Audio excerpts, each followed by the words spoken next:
Good morning, everyone. Good morning. Thank you so much for joining us this morning. It is my pleasure to have you join us for the CARES Act Readiness Program for Small Businesses. My name is Edgar Olivo. I am the program manager, and I will be your facilitator in today's session.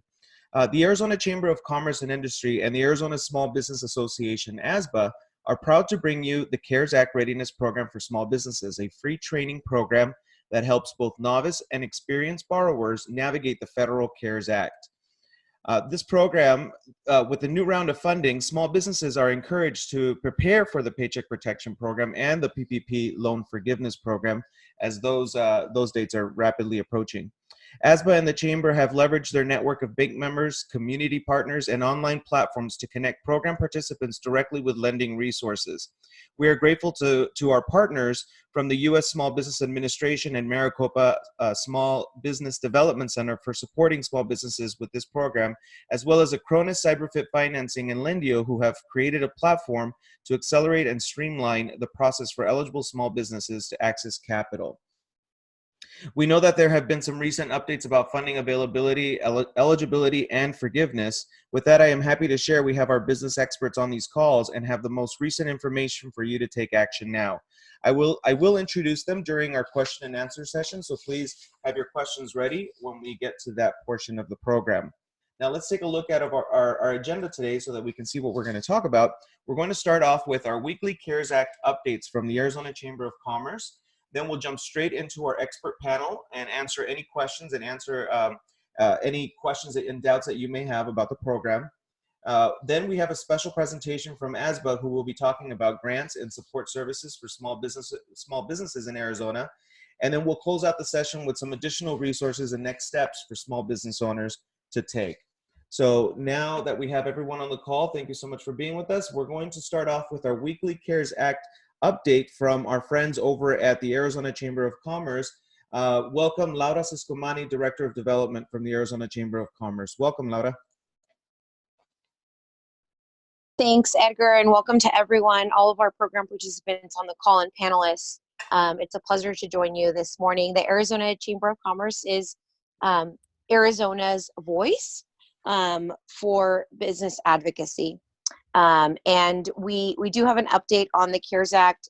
There was legislation introduced on Thursday. It was a bipartisan measure to extend the period of time that business owners had, instead of 8 weeks, 16 weeks to use their PPP loan money and still be eligible for forgiveness. The new legislation would also give business owners until December to apply for the loans instead of ending the program in June. Unfortunately, the Senate adjourned before they were able to vote on that measure. So we won't see a decision on this, with the Memorial Day holiday ahead of us. There is increasing pressure to extend that 8-week period. I think Congress is hearing from small business owners that with the reopening of their respective states, that the 8 weeks is just not enough time to use the loan money. They're also hearing from constituents about the 75-25 rule. So they're definitely listening. I was hoping to be able to share that the Senate passed the measure before the Memorial Day holiday, but unfortunately, I don't have those news to share. But we do know that the House is also preparing similar legislation. Their time frame is a bit larger. It would give business owners 24 weeks instead of 16 weeks like the Senate. So we're hoping to see bipartisan action in the near future so that small business owners have more flexibility when it comes to their PPP loan. And when we have that information, we'll certainly let our program participants know of those changes. We know also that the program still has about $100 billion left. So we are encouraging small businesses to continue to apply to the PPP program. And we are anticipating that extensions will be passed. There's a lot of bipartisan support to increasing that time frame for using the loan, in addition to providing more flexibility. So We encourage small business owners that have been hesitant to apply to the PPP program, given the restrictions, to reconsider. There is funding still available, and we're here to support you in that application process. Thanks, Edgar. Thank you so much, Laura, for that update. Sounds like there's some encouraging updates there, and we'll definitely be paying attention to make sure that we get the latest. Thank you so much, Laura, for that update. Now we are going to jump straight into our panel session and answer any of the questions that you may have. At this time, I want you to get familiar, please, with your chat room. If you have any questions, please feel free to submit those there. We know you have a lot of questions. We do have some updates for you. And so please, to kick off our conversation with our panelists, we will start with some pressing questions that we've received from our small business community. And we hope that the questions that we ask during this panel will help you answer some of those immediate needs that you may have. Please send any of your questions again through the conversation, and I will gladly to ensure that it gets answered by our panel. And now to introduce our panel, I'd like to welcome our experts. You just heard from Laura Ciscomani, and Laura, she serves as the development director for the Arizona Chamber of Commerce, and she leverages this role to fully engage partners and members across the full spectrum of research, initiatives, and programs offered by the Arizona Chamber family. So welcome, Laura. Thank you so much for being here. We also have Robin Duncan. Robin is the vice president of ASBA and has resided in Arizona for more than half her life and spent over 15 years in the corporate world in hospitality, 20 years as a small business owner, and 8 years with the Arizona Small Business Association. She has vast experience in business development for large hospitality sectors and can advise on anything from sales and marketing to operating a small business. So Robin, thank you so much for being here. And Robin will be giving us a presentation towards right after the panel session. We also have Belinda Rosdenhausler, who is a 23-year veteran of commercial real estate financing with CDC Small Business Finance, where they provide SBA 504 financing to small business owners in Arizona and Nevada, and she is our SBA lender expert on the call. So Belinda, thank you so much for being here with us today. We also have our partners from the United States Small Business Administration. Today we are joined by Jenny Hershaft. She is a lender relations specialist at the Arizona District Office of the U.S. Small Business Administration. And the U.S. Small Business Administration helps Americans start, build, and grow businesses. The SBA was created in 1953 as an independent agency of the federal government to aid, counsel, assist, and protect the interests of small business concerns, to preserve free competitive enterprise, and to maintain and strengthen the overall economy of our nation. Welcome, Jenny, to our call. We also have our partners from Maricopa SBDC. Today we are joined by Amber Kellogg. And the Maricopa SBDC, the Maricopa Small Business Development Center Network, provides advising, training, online courses, and resources for businesses throughout the valley. They are Arizona's largest and most accessible statewide source of assistance for small businesses, and they have been opening the doors to opportunity in Arizona since 1988. Thank you so much, Amber, for joining us today. And we'll go ahead and just get started with some questions that we have. And then we'll jump and go over some of the information about the PPP forgiveness process, which is something that just was released this week. And we'll start off with our friends over at the Maricopa SBDC. Amber, we're going to start with you. Amber, could you tell us a little bit more about some of the technical assistance that you've been providing small business owners with the PPP and the EIDL program? Amber, welcome to our call. Thank you so much. I appreciate it. Welcome, everyone. Happy Friday. Basically, what the SBDC does is try to guide you through the entire process. Everyone has very elementary questions as well as very intricate questions. But what the SBDC does is try to guide you through the whole process. Technically, we are doing everything virtual like the rest of the world. So we try to do everything by Zoom call. And if we can kind of take over all of the questions that they have at the time of our meeting, we can, do so. If not, we have ongoing relationships with all of our clients as they go through the process. We also advise them when we're doing relationships with lenders. We have a lot of relationships with lenders that we try to match our clients with as well. Those are just a couple of things that we do. Of course, we're not able to call on their behalf to check on their loan, which is what a lot of our clients like us to do. We don't have that capacity, but We really try to answer all the questions that we possibly can. We have a great team. We're one of the largest in Arizona, so we have a really great team and great leadership. So whatever questions our clients have, we really try to use our resources to get the answers for them. Wonderful. Thank you so much for that. And we did get a question now from our audience, and I'm going to pass this question over to Belinda. Belinda, this sounds like a loan question. Welcome and good morning. The question is from Jacqueline, and it says, I have an application in with Bank of America, and midway through the application process, sounds like she uploaded a 1040 with a Schedule C after she had originally listed her business as an S corporation. She completed the addendum to check off the eligible self-employed section, and it was her CPA that recommended to change the business status as she reopened her business 10 years in July, after 10 years in July 2019. She still hasn't heard from them, and the files were uploaded in the Intralinks exchange. And Belinda's our lender expert, and she has a lot of experience in the loan application process and working with large banks. Belinda, does this scenario sound familiar to you? Good morning, Edgar. Good morning, everyone. Edgar, thank you once again for hosting us all and being a source of information for business owners. There's still quite a bit of confusion in regards to the process, and the larger institutional banks, people are getting lost in that particular minutia. She could go and apply with someone else, one of the resources that are available through our call today, and try that. The SBA issues per your EIN number or Social Security number. My concern is that she could be sitting in that queue for quite some time and not be able to get a response because of the overwhelming servicing that goes into these PPP loans. So honestly, Edgar, I would suggest that she try once again with another lender.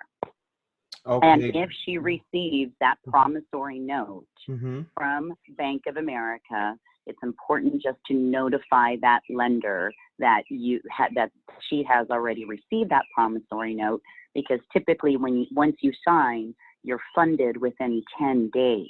So that's really important, that communication. Right. Jacqueline, as Belinda says, keep reaching out to your bank if you can get a notification, and also try other banks as well. We will share some more resources and grants available as well in case you don't hear back from your bank. And once you do, you will be instructed to if you get approved at 2 banks, you may only accept one of those loans. So make sure that you keep trying, don't give up.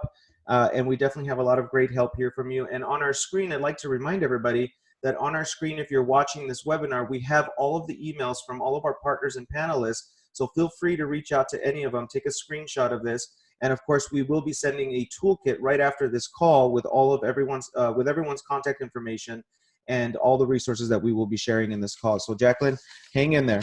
All right, let's go on now to another question that we have. And this is going to go towards our SBA partner, Jenny. Thank you, Jenny, for joining us this morning. Tell us a little bit about what you know about the PPP loan forgiveness, and what can you share?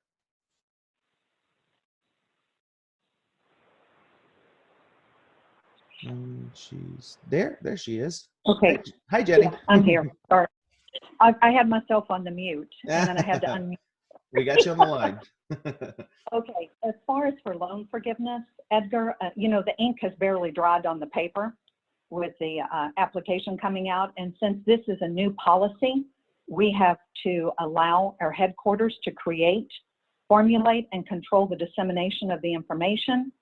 They have not trained anyone in the districts yet, so we will keep you informed as this evolves. And obviously, we need to be very accurate, and we have no procedural information as of yet. So, and we are able to provide resources and point you to the guidance of what exists now, but we're unable to interpretate policy. So all that information is on treasury.gov. Wonderful. Yes, we found the application. I will share with everyone that we also have a resource from the U.S. Chamber of Commerce that created a breakdown of the PPP forgiveness process. And so we will refer you to some of those resources and help you out with that as well. And Jenny, now that I have you on, what are some of the what is if for example, if someone is applying for a PPP program, and when does the disbursement period start? When does the cover period start when someone gets a PPP, so that they can take that into account for their forgiveness process? Okay. The 8-week period begins on the date the lender makes the first disbursement of the PPP loan to the borrower. And also that's referenced in the FAQs out on the treasury.gov as well, and it's question number 20. And there was someone who asked a while back, can that period be delayed? No, it's the 8-week period. Again, right. everyone, yes. Yeah, it is an 8-week period until something changes. So for now, we'll refer to our application and make sure that we get those questions, those details clarified. But also, the PPP program, one of the questions that we've gotten in the past is for independent contractors seeking the PPP program, can they pay themselves with these funds? And this question is for Jenny.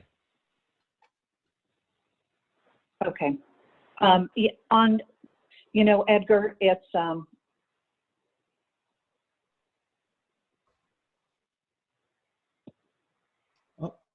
sounds like we're having a little bit of a connectivity issue. Jenny, you there for us? All right, we'll get Jenny back. Belinda, let's jump right back over to you. What are some of the tips for business owners currently that you're advising for while they seek the PPP funds? Well, there are still other programs that are available through the SBA. You've got the Express Loan.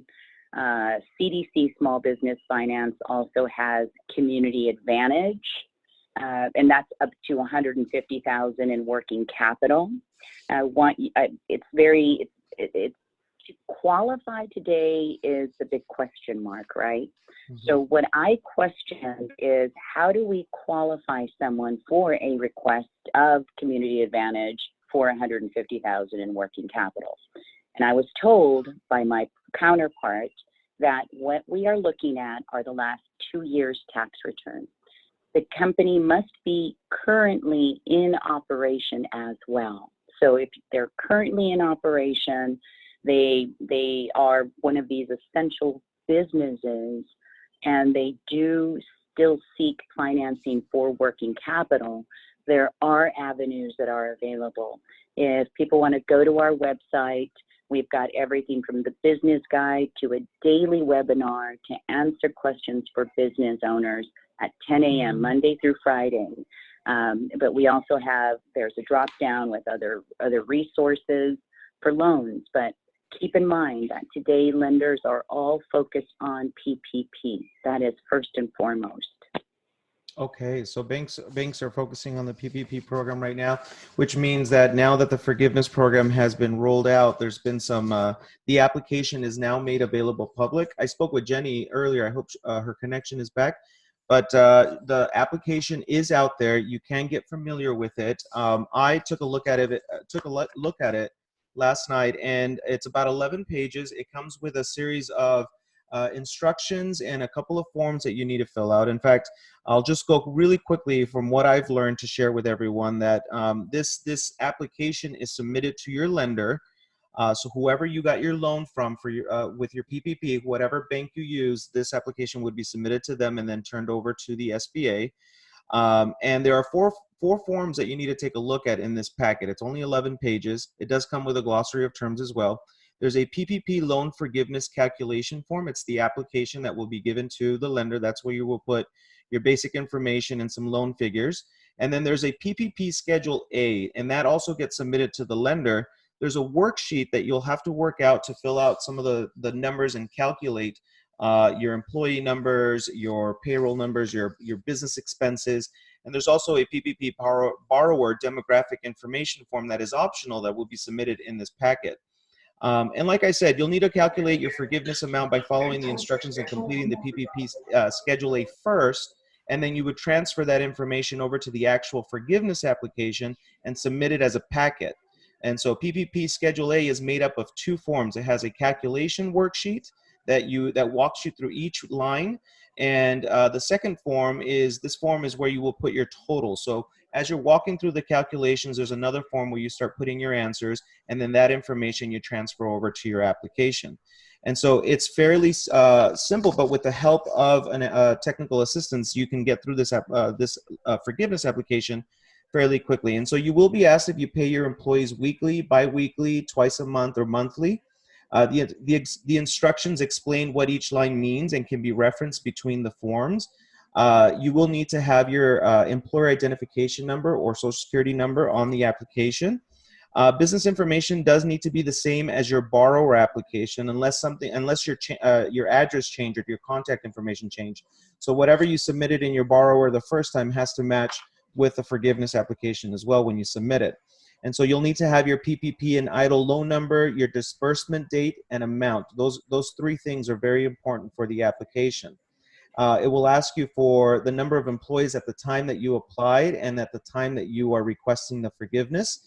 And there are some reductions that you will need to calculate in case you had fluctuations in your employee levels during the covered periods. And there are some definitions that were discovered in the forgiveness application that we'll list them, and I'll make sure that I attach what I'm sharing with you today in our toolkit as well. But there are some definitions that you want to get familiar with, such as what covered pay is, and as far as what covered pay is, what their definition of full-time employees are, and those sort of things. And once you've figured out what those reductions are, you'll need to calculate them in case you had fluctuations. And there are formulas on the instructions in the PPP Schedule A worksheet page. You can calculate this as average annual salary or average hourly pay. You might want to stick to one of those strategies when you're filling out the application, because it does ask if you need to, when you're calculating your payroll expenses, if you're calculating them by average annual salary or by hourly pay. So you want to stick to one or the two to stay consistent with your application. And there are some exceptions for employee reductions if the borrower made good effort to bring those employees back. So if you did have a loss in employees by the time you had your PPP, there are some exceptions if you made good effort to bring them back, so that your reduction amount is eliminated. Once you have made the calculation on the PPP Schedule A worksheet and have filled out the PPP loan forgiveness calculation form, you will have to select between three options to identify your actual loan forgiveness amount. You'll have to, there will be three figures that once you've calculated all the numbers that you need, there'll be three amounts that are going to be key. And the first one is a modified total. The second one is a PPP loan amount. And the third one is payroll cost, 75% requirement. Each amount will be different, and you will select the smallest amount of the three options in addition to the EIDL loan amount you borrowed.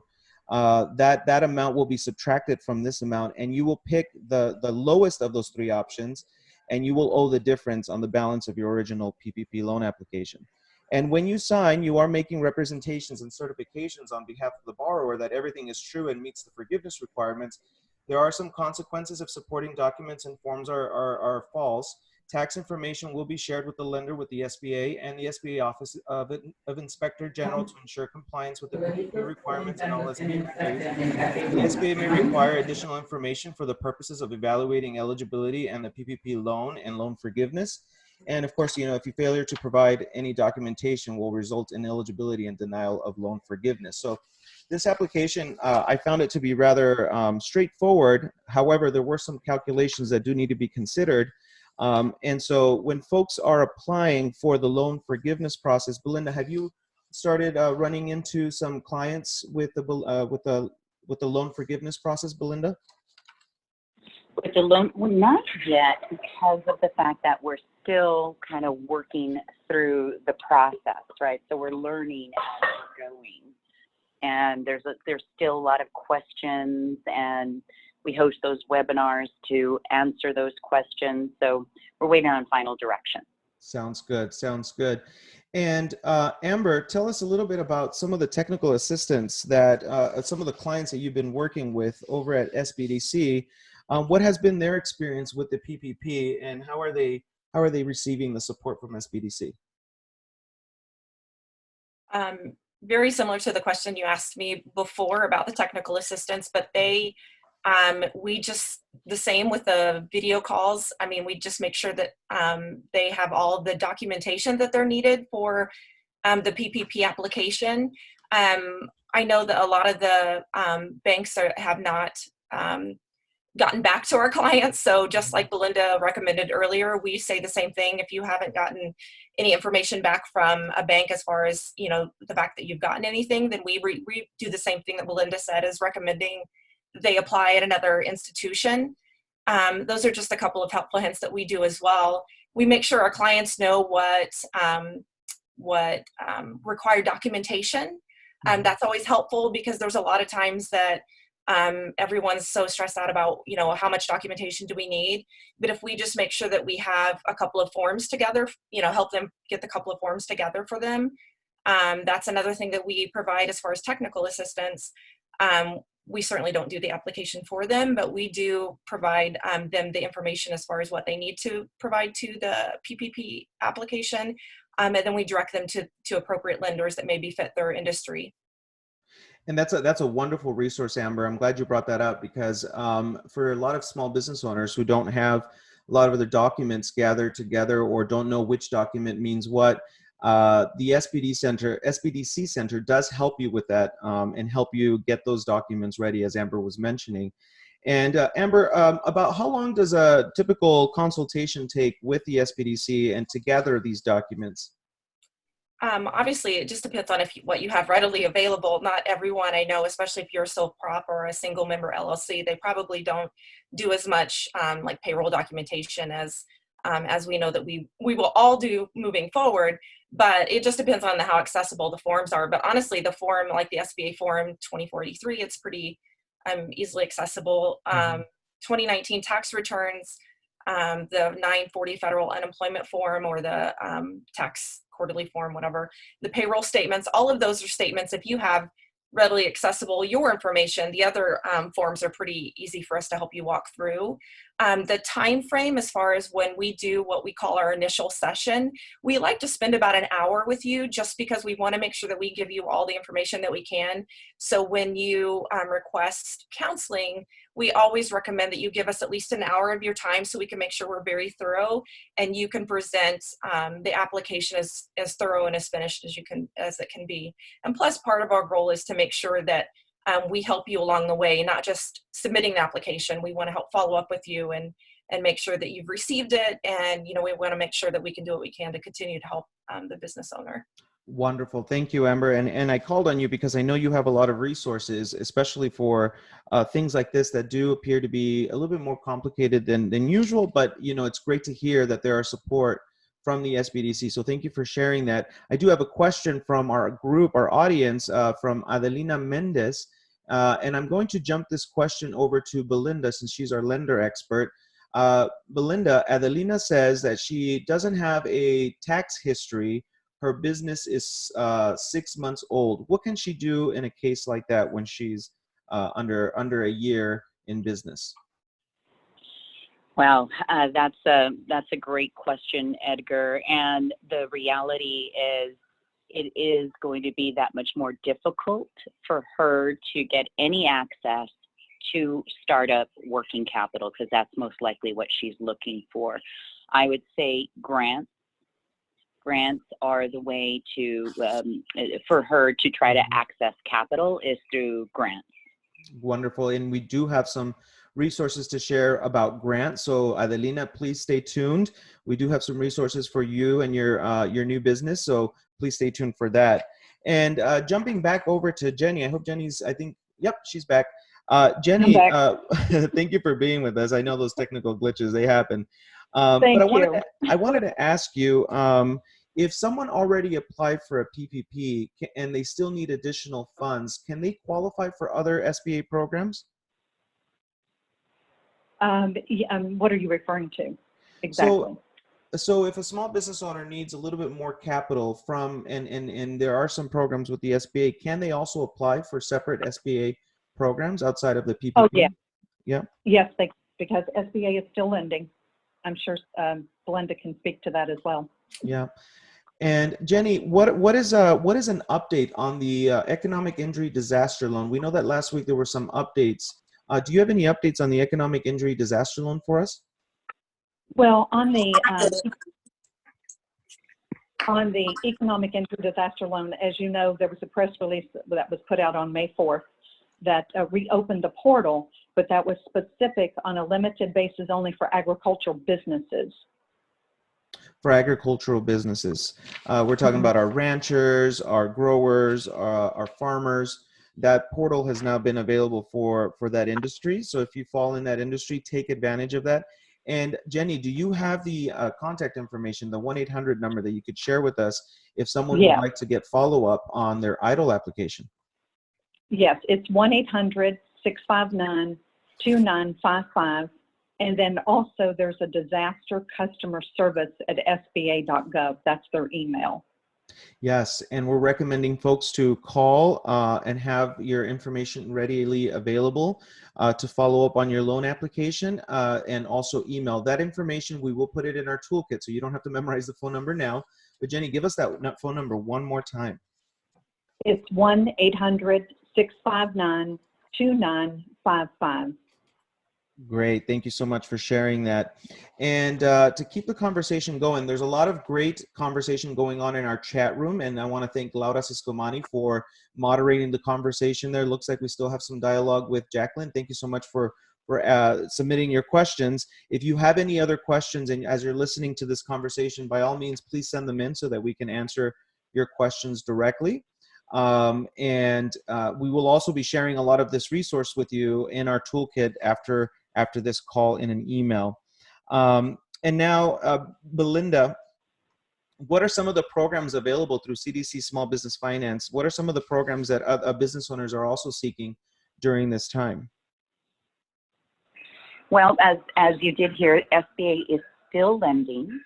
So we do have SBA Express loans, 7A loans, and what CDC Small Business Finance is a 504 lender. So there's still funds available through the SBA, and they would have to qualify for the new loan. And just as I mentioned earlier, I did speak to my colleague. She is Community Advantage is another avenue for working capital. Again, you will have to show tax returns. You will have to show financials, and the company must be currently in operation. So there are still access to loans and funds available, and also, as you mentioned, grants. Great. Jenny, I do have a question for you now that it just came up. Can startups apply for the SBA PPP program if there is a startup business?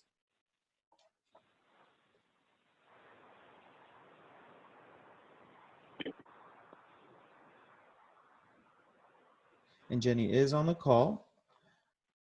And so we had a question: if a startup can apply for the PPP program if they're under a year old, what can they do to submit for the PPP loan application?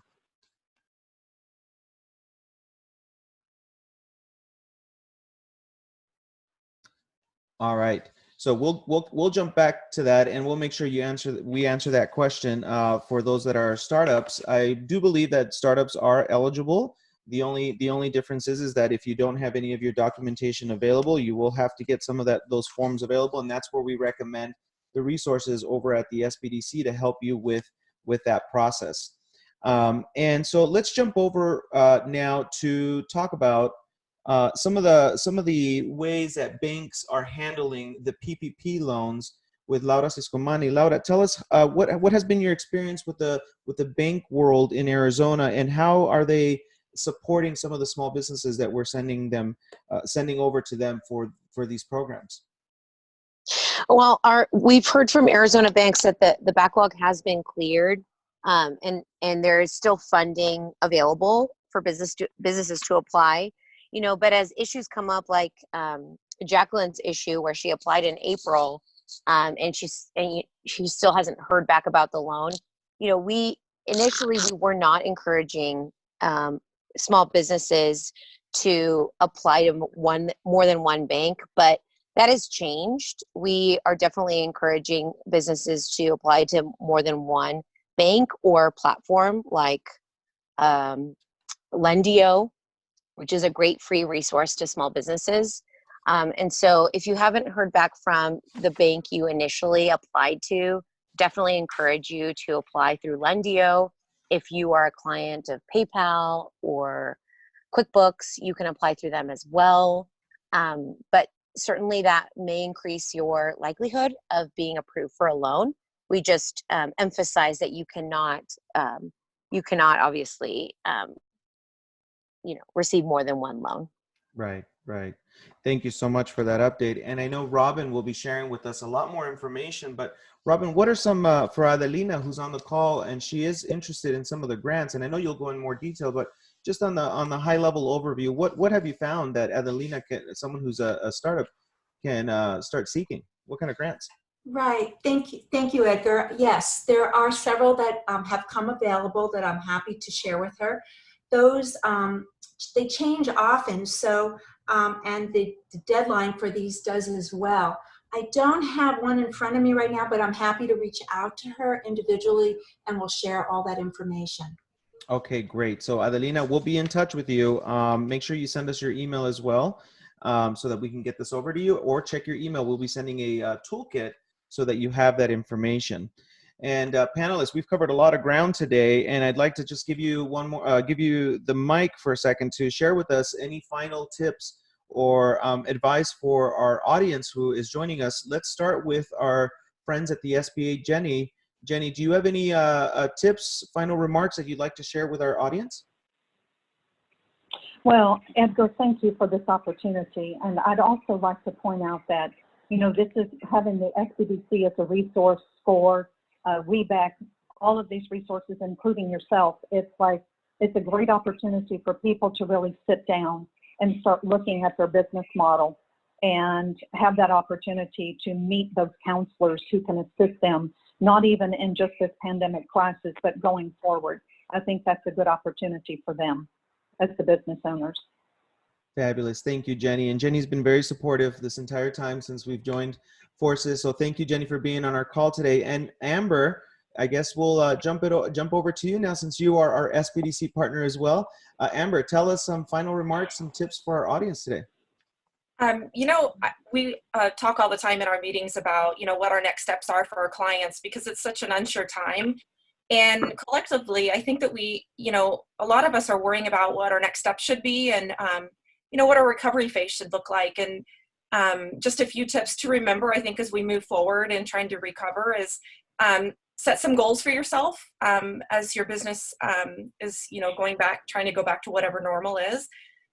Put those goals in place. And, the biggest thing is holding yourself accountable, because this is your business. You need to make sure that you hold yourself accountable to do that. And take a look at your financials, because a lot of people were not in a position to get lending. So I think that speaks to a lot of what my friends were saying on the call as well, that you need to make sure that you're lender ready, because there's a lot of things that come into play with that, the things that lenders look for. We look at a little bit more in detail when we do our counseling sessions. But if you're unsure of any of the things that I just kind of recommended, my tips, we can help you with that at the SBDC. And I encourage all of our friends on the webinar to go to our website, select the request for counseling, and submit the form and check us out just to see how we can help. And again, we don't just help with startups, we help with existing businesses as well. And we're here to help your business grow and drive excellence. So I look forward to, partnering with you guys. Thank you so much, Amber. And yes, please take advantage of the resources at the SBDC. They are supported by the SBA, and they are a great resource for any small business owner needing this kind of help. And Belinda, let's jump over to you. Belinda, what kind of what tips or final remarks you have for our audience today? I think there's been so many great tips that I've shared, and the most important is become the business owner that has a pulse of their business. The business backbone is the financial status. What does a profit and loss mean? What does a balance sheet, what should a balance sheet look like? And become bankable. Understand the importance of having a relationship with a commercial banker. As a business owner, understand where your accounts are. Understand that this is a chance to reach out to get to know your commercial banker in due time and build that relationship to help your business grow moving forward. So invest in your financials, invest in your business, invest in a business plan, use all the resources, and we will get through this. And it's how we're going to come through this is going to be stronger because people have learned of all of the resources that are readily available to help business owners. So I think you're doing a great job here. Thank you. Awesome. Thank you, Belinda. And I do believe we will come back stronger together. And preparation definitely is key to make sure that we are successful when times like this come. And Laura, we'd like to jump over to you for some final remarks. Do you have anything you'd like to share with us? No, I just want to encourage our program participants to hang in there and that we're here to support you. We will continue to keep you abreast of any changes with the CARES Act. We are advocating on your behalf to increase the flexibility of the PPP loan and also for increased stimulus dollars in the future. So we are advocating for you. We're here for you. Please feel free to reach out to us if you have any other questions or if you feel like you need further support. Thank you so much, Laura. And we had a great conversation with our panelists. Thank you so much. Now we'll jump over to our friends over at ASBA for some updates and additional resources for small businesses in Arizona. I'd like to welcome Robin Duncan back to our call. Robin, welcome. Thank you, Edgar, and thank you, panelists. It's been so great to hear all these tips, and they do change often, as we know. So I'm so happy to be participating with all of you. The Arizona Small Business Association has been around for over 45 years. So as an additional resource, we're here as connectors to provide information to anyone interested in additional education, additional resources, as we are sending out the toolkit, which will be accessible to all of you participating today. And that will provide you the links necessary to follow through. I wanted to just add a few more bits of information, if I could. The Arizona Small Business Association offers speed mentoring, and this is a program that's been asked for over the years from our membership and from the community. And what we like to do as a connector, we want to provide you with resources if you need a CPA, an attorney, maybe additional banking information, financial advising, business advising, marketing, and human resources experts, to just name a few. We also have some webinars that you'll see a lot of them out there, but we've listened and we've provided. And so working together with our community partners, we're happy to share all of those educational webinars that are available to you for free. And some of those that we're working on in particular are with the Arizona chapter of National Safety Council. And what we're doing is we're bringing to this webinar information twice a week for the next 6 months so that you and your staff can participate and learn as much as possible on how to bring your employees back to the workplace in a safe environment. We also like to hear from you on this topic if there's specific questions you have that we can tailor for your workplace. Additionally, there's a lot of sales and marketing information on how to make sure your business is visible, utilizing social media platforms, and best practices for pre-call planning sessions, etiquette post-call follow-up, and managing stress, and much more. I'd like to also mention another community partner that we love to provide resources for as well and work very closely with, and that's the ACA, and that's the Arizona Commerce Authority. We believe that partners as a community, we strongly partner together because there is power in numbers So we're all here for you. The ACA is working to support Arizona small businesses as well, and they provide a boot camp, and Collective is a new statewide initiative designed to help businesses return even stronger. The boot camp will provide a daily touch point for business leaders to connect with mentors, learn strategies to help navigate this uncertain time. You can find more information at the azcommerce.com, and again, that will be in your toolkit. There's more information I have on grants, and I will mention that they do, many of them do come aboard. I've noticed that lately that Cox Charities is accepting applications through May 29th. The City of Mesa is accepting applications through the May 24th. There's a whole slew of them that I'd like to include as well in our toolkit, from the City of Phoenix, which has launched 3 unique grant funding opportunities. Small business relief grants, which has also been mentioned by the SBA. I know that there's so many that are still out there. There's many for the restaurant community, and I'm happy to answer any questions that you might want to bring to my attention as a resource for you. And in closing, the Arizona Small Business Association would like to hear from you. If you have additional questions, you can reach us at caresactaz@asba.com, and that is on your screen. Or always feel free to call us directly. We're there for you at 602-306-4000. Thank you, Edgar, and thank you, everyone. I appreciated working with all of you.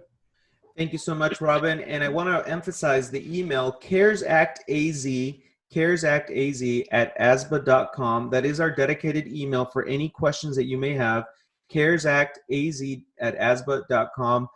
Send us an email through that, and we will make sure that we answer your questions and refer you to any resource that we may have. Thank you, Robin, for that great presentation. And so now, as we move on, I have some additional information for you. If you don't have an existing banking relationship or you cannot submit through your current lender, we do recommend that you check out our partners, Acronis CyberFit Financing, powered by Lendio. Lendio is an online tool that will connect you to a network of approved lenders who are ready and available to process your application. There is no fee to use Lendio services. If you are looking at our screen, go ahead and take a screenshot now of this link. If not, go ahead and just check out the email that we will send right after this call for the toolkit. So check out Lendio. It's a free service. They've created a platform for us so that we can help you speed up the PPP and any loan application process if you don't have a banking relationship. And also, I'd like to share with you three types of scenarios that could possibly happen and what tips to recommend. So if you've already applied for the PPP and got approved, here's what you can do. We recommend that you have a new bank account. Set up a new bank account to keep track of your funds. Remember that 75% goes to payroll and 25% on utilities and rent. Track how you spent it, what you spent it on, and where and when you spent it. You'll need to apply for forgiveness when the time comes, and that time will be during your covered period. That is the 8-week period, and the 8-week period starts when the disbursement is given or when your next payroll paycheck starts after the disbursement, which is called it has a different name, which is a different covered period. Let me get that name for you, because there is 2 that you want to be aware of, and those are important to understand because when you are applying for loan forgiveness, ask your bank which one applies. File your 2019 taxes. The deadline has been deferred to until July 15, 2020. If you applied and are waiting to hear about your funds, here's what you can do. You want to plan for your recovery and create new goals. This is where we've been recommending folks to go to the SBDC, check out the ASBA resources to help you with your business plan and help you with what is next. It's a great time to reflect on those goals as you're waiting for news about your PPP funding. If you are self-employed and do not have employees, make sure to see the SBA guidelines to ensure you can qualify for any benefits such as unemployment for small business relief programs under the CARES Act. I do have a link on this screen from the Department of Economic Security for the state of Arizona for their unemployment assistance for contractors. So go ahead and check that out. Complete your application and stay in touch with your bank regularly so you don't lose your spot. These loans are processed in the first come, first serve. So make sure that you keep that relationship with your bank and get those updates so you don't lose your spot. If you have not applied for small business relief, here is what to expect. Still apply. There are funds available, as Laura has mentioned. You want to be in line to receive funding before it runs out again. Use Lendio to submit your application for the PPP or EIDL program. Gather your documents needed, such as ownership documents, tax filings for 2 years, payroll records, and forms that you may need to fill out from your bank. Check out your local Chamber of Commerce and Economic Development offices for grants, discount programs, and educational resources. And I want to remind you that there will be a toolkit coming in your email. And our friends at the U.S. Chamber of Commerce have already created a guide to PPP loan forgiveness. And as I was mentioning earlier, the application is available at the Treasury at treasury.gov. You may find the PPP loan forgiveness application, and you can visit the U.S. Chamber website for this guide. It has a quick breakdown as to how to fill out and calculate some of the figures that we were talking. The link is on the screen, so if you want to take a screenshot of that now, it is uschamber.com/report/guide-PPP-loan-forgiveness.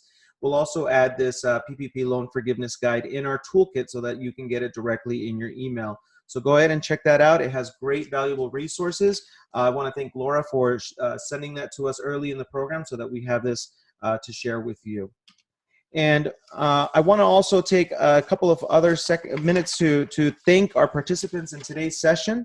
I want to remind you again that we will be sending you an email, and ASBA will be sending an email with a toolkit of information we went over today, as well as an evaluation link for you to tell us how we are doing with this program.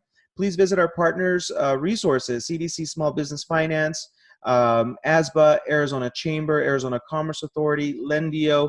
They've all worked really hard to bring you sophisticated tools to help you and be by your side as we help small businesses access capital from the CARES Act. Thank you, partners and panelists, for your presentations today, and thank you, business owners, for showing resilience, commitment, and patience, and above all, for allowing us to help you during this time. We are here to help, and we will get through this together. I hope everyone has a wonderful weekend. Thank you so much. These sessions are recorded and will be posted later, so please stay tuned for that as well. Have a wonderful Memorial Day weekend. We'll see you at the next session next Friday. Thank you so much.